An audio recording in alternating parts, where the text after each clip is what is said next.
everyone, welcome back to our channel Reaction on India.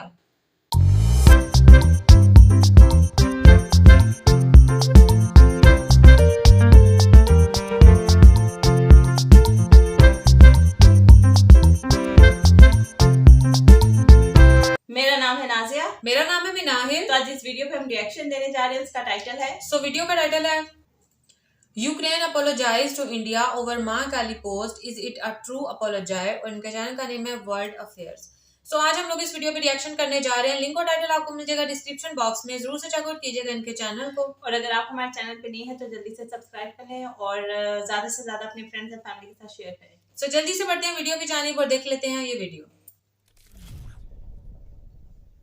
नमस्कार and welcome you to world affairs. मैं हूं प्रशांत Dhawan. Now recently आप लोगों ने आर्टिकल पढ़े होंगे कि यूक्रेन ने माफ़ी मांग ली है मां काली पर अभद्र पोस्ट के मामले में। यहाँ पर आप देख पाओगे यूक्रेन मिनिस्टर, जो इनकी विदेश मंत्री हैं, डेप्यूटी फॉरेन मिनिस्टर हैं, इन्होंने माफ़ी मांगी है for goddess Kali tweet. Now ये जो हेडलाइंस हैं यहाँ पे आप देख पाओगे, ये एक्चुअल ट्वीट है बाय यूक्रेन मिनिस्टर। आप नोटिस करिए इस ट्वीट में ना अपोलोजाइज वर्ड आपको नहीं मिलेगा। मैं आपको समझाना चाहता हूं कि जो डिप्लोमेटिक लैंग्वेज होती है वहां पर किस तरीके से सॉरी और रिग्रेट में फ़र्क होता है। यहाँ पे आप देख पाओगे ये मिनिस्टर कह रही है वी रिग्रेट कि यूक्रेन की डिफेंस मिनिस्ट्री ने एक पोस्ट कर दी जहां पर हिंदू गॉडेस काली को डिस्टॉर्टेड तरीके से दिखाया गया। आगे ये कहती हैं कि यूक्रेन और यूक्रेन के लोग इंडिया के यूनिक कल्चर को अप्रिशिएट करते हैं। और आगे इन्होंने ये भी ऐड किया कि जो डिपिक्शन थी वो हमने रिमूव कर दी है। उसके आगे ये कहती हैं कि हाँ बिल्कुल हम चाहते हैं कि दोनों कंट्रीज़ के बीच में म्यूचुअल रिस्पेक्ट हो। और पता नहीं डोले यहाँ पर डाल दिए हैं मसल्स, पता नहीं क्यों। और साथ में फ्रेंडशिप की यहाँ पर बात की गई है। और ये सब देखिए यूक्रेन को करना पड़ा क्योंकि रशियन मीडिया ने, रशियन सरकारी जो मीडिया इनका रशिया टुडे, इसने ये इशू बहुत बढ़ चढ़ था। और यहाँ पे आप देख पाओगे article, Indian government official accuses Kyiv of assault on Hindu sentiment. और बिल्कुल भारत में भी जो भारत सरकार के ऑफिशियल एडवाइजर हैं, फॉर एग्जांपल यहाँ पे आप देख पाओगे ट्वीट कंचन गुप्ता की, ये सीनियर एडवाइजर हैं to the ministry of information and broadcasting. इन्होंने भी यहाँ पर लिखा कि जिस तरीके से यूक्रेन ने ये पोस्ट करी माँ काली को लेकर, ये बहुत ज़्यादा डिसरिस्पेक्टफुल है, ये असॉल्ट है हिंदू सेंटिमेंट्स पर। तो रशिया के मीडिया ने इस न्यूज़ को और ज़्यादा आप कह लो प्रमोट करना स्टार्ट कर दिया था सोशल मीडिया पे, ट्विटर पे और जगह के, कि देखिए यूक्रेन जो रशिया के फ्रेंडली कंट्रीज हैं उनके बारे में क्या सोचता है। तो इवेंचुअली देखिए यूक्रेन को ये सब बोलना पड़ा। और अगर आप सोच रहे हैं क्या ये वही मिनिस्टर हैं जो रिसेंटली इंडिया में आई थी, कहा था कि इंडिया विश्वगुरु है, तो हाँ बिल्कुल ये वही मिनिस्टर है। बट मैं यहाँ पे ना आपका ध्यान आकर्षित करना चाहता हूँ इस वर्ड की तरफ, वी रिग्रेट। देखो डिप्लोमेटिक लैंग्वेज में ना रिग्रेट अपोलोजाइज मतलब कि माफ़ी मांगने के बराबर नहीं होता। एक डिफरेंस होता है रिग्रेट और अपोलॉजी में। सरल भाषा में मैं आपको समझाता हूँ। मैं घर बना रहा हूँ, रास्ते में कोई जा रहा था, उस पर ईंट गिर गई, मैं इमीडिएटली कहता हूँ सॉरी, गलत काम हुआ, सॉरी, ठीक है, अपोलोजाइज किया मैंने। दूसरे केस में मैं घर बना रहा हूँ, ईंट गिरी किसी आदमी पर, मैं कहता हूँ ओहो आप पर ईंट गिरी, बहुत बुरा हुआ, बहुत बुरा हुआ, मैं रिग्रेट करता हूँ कि ऐसा हुआ। तो दोनों सेंटेंसेस में फ़र्क है। पहले प्रॉपरली मैंने माफ़ी मांगी, अपोलोजाइज किया। सेकंड सेंटेंस में मैं बस ये कह रहा हूँ कि अरे बहुत बुरा हुआ, बहुत बुरा हुआ।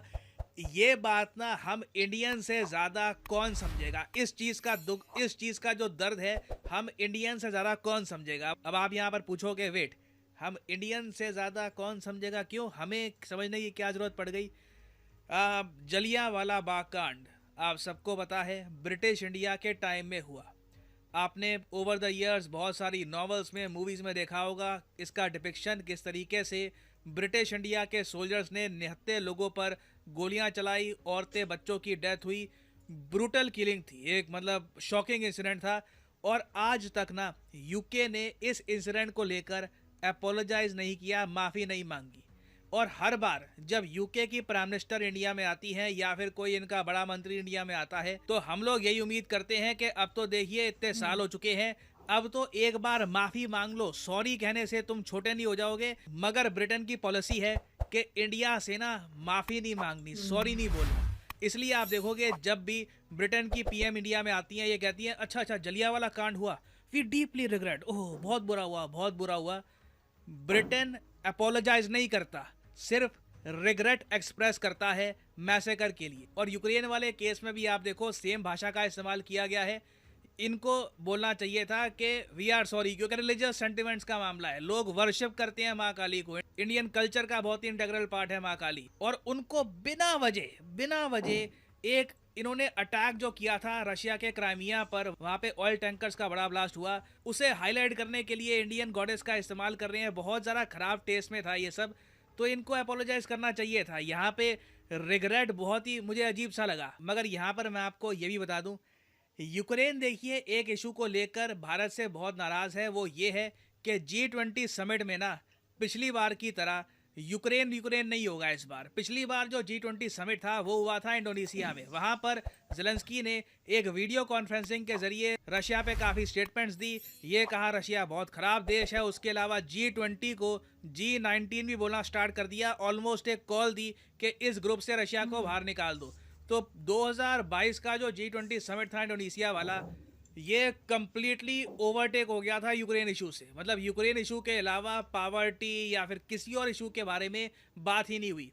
जबकि अब ये बात साफ हो चुकी है। रिसेंटली जो यूएसए के डॉक्यूमेंट्स हैं, सीक्रेट डॉक्यूमेंट्स, ये भी जो लीक हुए हैं डिस्कॉर्ड में, इससे ये बात अब कंफर्म हो चुकी है कि इंडिया और रशिया के बीच में एक डीप अंडरस्टैंडिंग है कि G20 के समिट में यूक्रेन वॉर का इशू हम ज़्यादा डिस्कस नहीं करेंगे। जो इंडोनेशिया में हुआ था वो इंडिया में नहीं होने वाला। तो मतलब कि ज़ेलेंस्की भी इस तरीके से पुतिन को ओपनली भला बुरा नहीं कह पाएंगे। और देखो ये ठीक भी है, क्योंकि मैं आपको बताऊं इस वॉर को ना 400 से ऊपर दिन हो चुके हैं।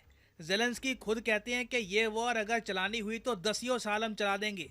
आप बताइए कोई सेंस बनती है ये? मतलब एक वॉर जब ये तैयार बैठे हैं कई सालों तक लड़ने के लिए, तो क्या इसका मतलब ये है कि हर बार दुनिया की 20 बड़ी इकोनॉमीज जब मिलेंगी तब सिर्फ इसी वॉर के बारे में बात की जाएगी, जबकि यूक्रेन G20 का पार्ट भी नहीं है? तो इवन दो इससे पहले जब यूक्रेन की ये मिनिस्टर इंडिया में आई थी, इन्होंने काफ़ी बार पिच किया कि G20 में यूक्रेन का इशू रेस करिए, यूक्रेन का समर्थन करिए, बट इंडिया का स्टैंड अप क्लियर हो चुका है।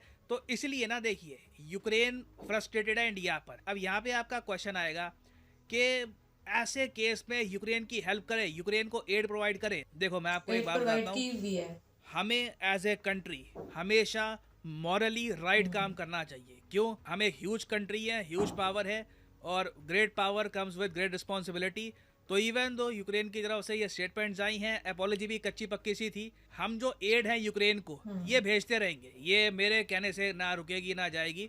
मैं आपको बता रहा हूँ कि इंडिया लगातार एड यूक्रेन को भेजता रहेगा मोस्ट प्रॉब्ली। और इसका रीज़न क्या है? देखिए ह्यूमैनिटेरियन एस्पेक्ट में ना हम सरकारों को इतना दोष देते नहीं है, क्योंकि जो एड जारी है वो यूक्रेन के लोगों के लिए है। और इससे पहले आपको याद होगा जब टर्की में भूकंप आया था, बताइए टर्की ने भारत के बारे में क्या क्या नहीं बोला। यूएन में और जगह पाकिस्तान को वेपन्स दिए, बहुत कुछ बोला, तब भी हमने प्रॉपर ऑपरेशन दोस्त लॉन्च किया और बड़े स्केल पर हेल्प करी टर्की की। G20 समिट में भी आप देखोगे इंडिया एक बार को टर्की के अर्थक्वेक का इशू रेस करेगा, टर्की के लिए कुछ फाइनेंसिंग, कुछ फंडिंग की भी बात की जाएगी। तो देखिए करेक्ट अप्रोच ना, ये माँ काली का जो ये इंसिडेंट हुआ है, इसे आप अगर अवॉइड करना चाहते हैं भविष्य में, तो इसका सही तरीका यही है कि यूएन में इंटरनेशनल फोरम्स में ना हमें हिंदू फोबिया का जो इशू है ये प्रॉपरली रेस करना होगा।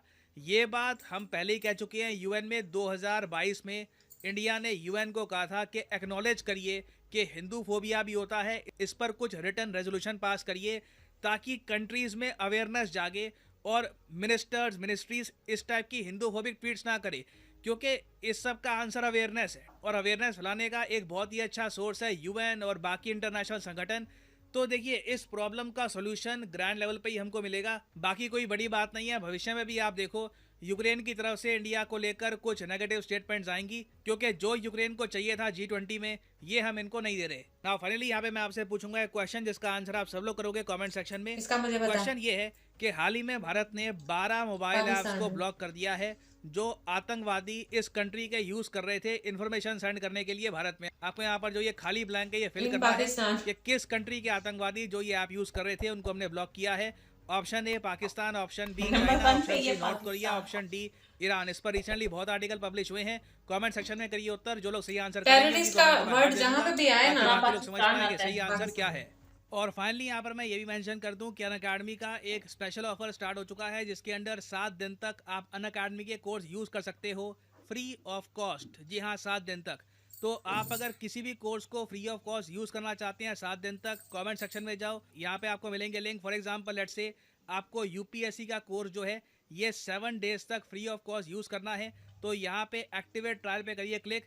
कोड यहाँ पे आपसे मांगेंगे, कोड डाल देना PD10। वैसे कोड ऑलरेडी यहाँ पर डला होगा, नहीं डला होगा तो कोड डाल देना PD10 और आपका जो फ्री ट्रायल है ये हो जाएगा एक्टिवेट और आप 7 दिन तक ये कोर्स यूज़ कर पाओगे। आप देख पाओगे कि अनअकैडमी के कोर्स में बेसिकली आपको मिलेगा क्या। तो इसी नोट के साथ ये है वीडियो का। Thank you for listening and as always God bless you. Video में बताएंगे, वो कहते कि जो आंसर देगा मैं उसको हार दे दूंगा। सही आंसर। चैनल पे इनके कमेंट सेक्शन में जाके देखना पड़ेगा।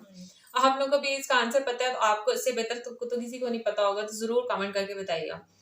अच्छा, ये यूक्रेन की बात करेंगे, जिस जैसे इन्होंने आई थिंक कल या परसों इनका ये आया था इमेज इस तरह का आया था कि इन्होंने माँ काली की डिसरिस्पेक्ट की है और इंडियंस के जो सेंटिमेंट्स हैं उनको मतलब झंझोड़ के रख दिया, और इंडियंस जो थे वो बहुत आग बगोला थे कि मतलब ऐसा नहीं होना चाहिए। और वाकई ये जो रिलीजन से रिलेटेड या ऐसे धर्म से रिलेटेड जो चीजें हैं वो उनको ऐसे नहीं मजाक बनाना चाहिए। मुझे ऐसा लगता है कि अगर इसके दो एस्पेक्ट्स हैं मेरे पॉइंट ऑफ व्यू से, मैं गलत भी हो सकती हूँ, कि यूक्रेन की जो मतलब जो यूक्रेन की तरफ से जो ये पोस्ट लगाई गई, उन्होंने ऊपर लिखा हुआ था जैसे वो ब्लास्ट, हमने कल की वीडियो में भी जिक्र किया था कि उन्होंने ब्लास्ट किया रशिया के ऑयल टैंकर्स पे, तो उन्होंने उसका मजाक एक टाइप का उड़ाया कि मतलब इस तरह से ब्लास्ट हो गया है, बहुत सारा धुआं था और उसके बीच में से एक साइड पे उन्होंने वो ब्लास्ट की पिक्चर लगाई और दूसरी साइड पे उन्होंने काली माँ की पिक्चर लगा दी, और वो भी पिक्चर चले ठीक नहीं थी, लेकिन ऊपर उन्होंने जो कैप्शन दिया वो लिखा हुआ था गुड आर्ट या इस तरह का कुछ आर्ट से रिलेटेड लिखा हुआ था। तो अगर उनका मकसद जो था वो मजाक उड़ाना या ऐसा नहीं था, गुड आर्ट या उसको ऐसे आर्ट के तौर पे ले रहे थे, तो उनको ये क्लैरिफाई करना चाहिए था। एक सेकंड में पहले बोलूं, उनको ये चीज क्लैरिफाई करना चाहिए था। अभी अगर उन्होंने मतलब उनको लगा है कि उन्होंने गलत किया है तो मतलब फिर उन्होंने गलत किया है, तो उन्होंने उनको ये रिग्रेट हुआ है। अगर तो वो अपनी जगह पे सही थे कि मतलब हमने जस्ट आर्ट के तौर पे या मतलब आर्टिस्टिक बहुत उनका कल्चर बहुत वास्ट है, मतलब मेरे माइंड में जो ना ये दो ही एस्पेक्ट्स आ रहे हैं। एक ये कि अगर उनको लगता है कि मतलब इंडियन कल्चर बहुत वास्ट है या बड़ा, वो मतलब ये तो पूरी दुनिया को पता है कि इंडिया जो है वो कल्चर के हवाले से या वहाँ की जो सकाफत है वो बहुत पूरी दुनिया में जानी जाती है। तो अगर उन्होंने इस सेंस में लगाई और इस सेंस में भी लगाई तो सिर्फ काली माता की पोस्ट ही क्यों, और भी बहुत सारी चीजें वो लगा सकते थे। तो उन्होंने इस चीज को क्लैरिफाई नहीं किया। इट मीन्स के वो कहीं ना कहीं गिल्ट फील कर रहे हैं कि हमने गलत किया है, किसी के जो है वो रिलीजियस जो सेंटिमेंट्स हैं उनको हमने उनसे छेड़छाड़ की है। तो मतलब यहाँ पे तो वो गलत बंदे हैं, तो फिर उनको अगर वो गलत है तो फिर उनको वाकई सॉरी करना चाहिए। उन्होंने डिप्लोमेटिक लैंग्वेज यूज की है और पॉलिटिकल लैंग्वेज उन्होंने यूज करके वी रिग्रेट से, तो जाहिर सी बात है उनको उनके जो जज्बात हैं वो ठंडे नहीं पड़ेंगे ना, जिनके जाहिर सी बात है अगर हम जैसे मुस्लिम हैं हमारे रिलीजन के ऊपर अगर कोई ऐसे उठाएगा या मजाक बनाएगा तो हम कितनी रैलीज निकालते हैं, कितने जुलूस निकालते हैं। हाँ, मैं आपकी इसी बात को जो है वो कंटिन्यू करूंगी, जो आपका पहला आपने पॉइंट किया था कि वो जो ऑयल टैंकर था जब वो ब्लास्ट हुआ था उसके धुएं से उन्होंने जो है वो कहा कि जी ये आर्ट है।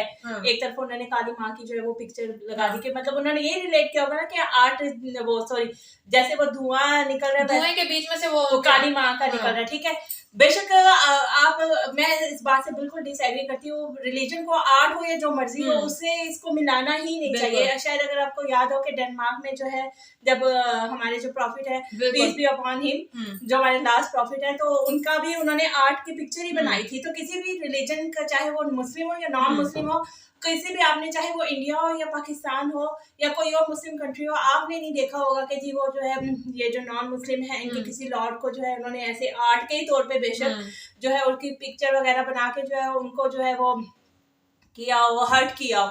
ऐसा सोचना भी नहीं चाहिए। चाहे आर्ट एक तरफ है लेकिन ये जो ये वर्शिप वाली चीजें होती है ना ये एक तरफ है। ठीक है, दूसरी बात वो आगे थी रिग्रेट वाली। तो भाई अगर आपको रिग्रेट हो रहा है तो आप सीधा सीधा अपॉलॉजी करो ना, जब आपको मालूम है। और दूसरी मेरे ख्याल से अपॉलॉजी नहीं है, ये अपॉलॉजी नहीं है, बल्कि मैं ये जो भाई का चैनल है मैं इनकी बात से मुझे इनकी बातें बहुत ज्यादा अच्छी लगी। तो ये बहुत अच्छे तरीके से जो है वो बात को एक्सप्लेन करते हैं और क्लियर करते हैं कि उन्होंने साफ जो है वो बताया कि अपॉलॉजी किया और रिग्रेट किया। तो ये किसी किस्म की जो है वो अपॉलॉजी जो है वो नहीं थी, तो उनको मेरे ख्याल से अपॉलॉजी ही करनी चाहिए, रिग्रेट नहीं करना चाहिए। उनको रिग्रेट की जगह अपॉलॉजी का वर्ड जो है वो यूज करना चाहिए था कि वो उनसे ये गलत काम हुआ है। और दूसरा उनको तो मैं कहती हूँ इंडिया वालों का जो है वो एहसान पसंद होना चाहिए कि हालांकि रशिया उनका बेस्ट फ्रेंड है, हाँ। ठीक है, और उसके साथ उनकी वॉर चल रही है, फिर भी जो है वो इंडिया वाले जो है उसको वो मेडिकल एड दे रहे हैं इंसानियत और के तौर उन्होंने पे। स्टिल कहा है कि ये तो हम देते रहेंगे, मतलब इतना बड़ा वहां से हाँ, ये भी हो वाकया गया। हुआ है। अगर ये सोचो अगर ये पाकिस्तान के साथ ऐसा हुआ होता तो पाकिस्तान जो है वो इतना वो तो पता नहीं यूएन में ले जाता ये चीज। और यूएन वाली जो इन्होंने बात की थी हिंदू फोबिया वाली है, जब हमारे एक्स प्राइम मिनिस्टर थे इमरान खान, उनके जमाने में ये डेनमार्क वाला वाकया हुआ था ना, तो उन्होंने वहां पे जाके यूएन में जो है इस्लामोफोबिया को बहुत ज्यादा हाईलाइट किया था।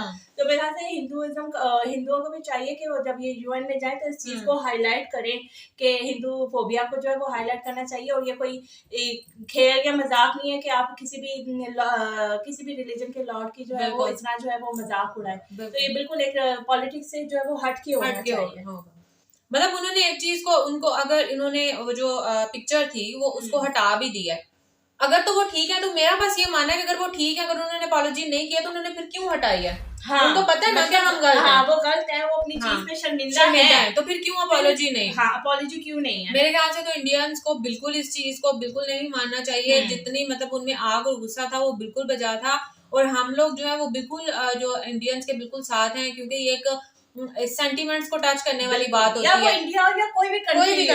हाँ, जब आप रिलीजन पे आ जाते हो ना तो फिर आपको यकजा होना चाहिए। हर किसी का रिलीजन जो है वो रिस्पेक्टेबल होना चाहिए। ये नहीं कि हम किसी के लॉर्ड की जो है वो मजाक उड़ाएं, या किसी के चाहे वो मुस्लिम्स के हों, चाहे वो हिंदूज के हों, चाहे वो सिख के हों, किसी के भी हों, सबकी जो वर्शिप की जगह होती है ना, वर्शिप की वो जगह होती है जिसमें आप मतलब ऊपर वाले के साथ मतलब इंगेज होते हो, आपका जुड़ा हुआ कनेक्शन होता है। तो मतलब वो उसको हर्ट करना या उनके मतलब उनकी, मैं कहती हूँ कि उसको टच करना भी जो है वो सही नहीं है। और जहाँ ये बात कर रहे थे यूके वालों की, तो यूके और इंडिया का मेरे ख्याल से मतलब जब बड़े सही था ना तब ये इकट्ठे थे, तब भी जो है यूके वालों की जो है वो बरतानिया की जो है वो हुकूमत थी, अंग्रेज वही मेन जो थे उन्हीं की हुकूमत, हाँ ब्रिटिश हुकूमत थी वहां पर।